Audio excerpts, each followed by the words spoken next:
thunderstorm warning for Putnam County, southeastern Bureau County, until 4:30 p.m.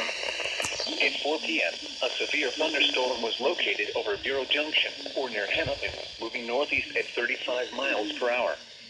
Expected hazards include 60 miles per hour wind gusts and nickel-sized hail. This is a radar-indicated threat. The following impacts are expected. Expect damage to roofs, siding, and trees.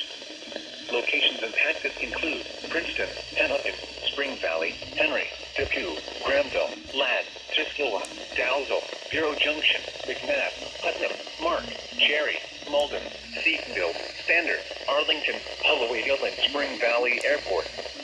This includes the following highways: Interstate 80 in Illinois between mile marker 60 and 72.